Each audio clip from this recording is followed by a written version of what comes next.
Thanks, Amanda. I'm here at the corner of Garden and Beach Street, the approximate location of where the subject was stabbed on April 13th at about 2 o'clock in the morning. The subject was stabbed repeatedly by a group of males and was found in this area on the sidewalk. Last week on Longwood Weekly News, we looked at the new one-stop service point referred to as The Desk in Longwood's Greenwood Library. This week, LWN followed up with Greenwood Library staff about growing concerns from Longwood students. Thanks, guys. I'm here at our local Farmville CVS. I've been in contact with CVS Caremark's Public Relations Representative Mike DeAngelis, who's provided some statements on the matter. According to Longwood's Relay Facebook page, a grand total of $65,000 was raised for American Cancer Society via the event itself as well as fundraising efforts. Thank you for listening to this episode of the Longwood Weekly News. I'm Catie Frech. My name is Philip Fenot, and I came from Belgium. When I noticed that there wasn't bread here, or real bread, I started making my own bread. And that's been like 10 or 11 years that we've been doing this. Normally we start at 3 or 4 o'clock in the morning, depending what day, how much there is to do. And to make a loaf of bread, you need 4 hours before it goes in the oven. So the kneading, the proofing that we call it, and all that stuff, it's up you hear it's ready. With bread, you never know. I mean, this is not a factory where everything is like, temperature is always the same, the humidity is always the same. I mean, in those big factories where they make like Wonder Bread and all, nothing ever changes there. So it's always all the same. But here, you have so many factors. Your water has a certain temperature today and tomorrow a different one. Your room at night cools down more or less, makes your flour cooling down more or less, and then the humidity is different. It's a lot of possibilities, yeah. I work here basically. I'm not much in the store. I think my wife is much better with that than I would be. Yeah. Well, these pastries and the breads are going over to our store on Main Street now, and on a Saturday we take quite a few over there. It all depends what day and how busy it's.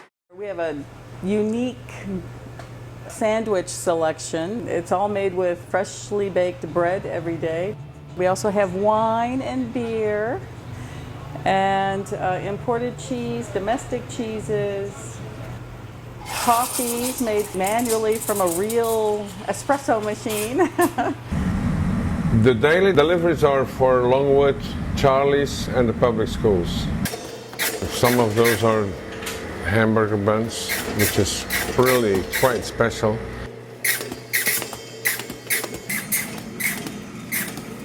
It's always warm at the bakery.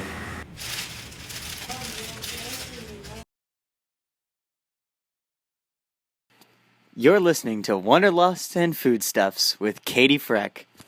This is the first, the second, the third, and final podcast of a 3-part series focusing on travel, culture, and food, both near and far. This podcast focuses on college study abroad experiences. Morgan Chafin, a junior at Virginia Tech and a current study abroad student, was nice enough to FaceTime me from across the pond. Tell us your location, Morgan.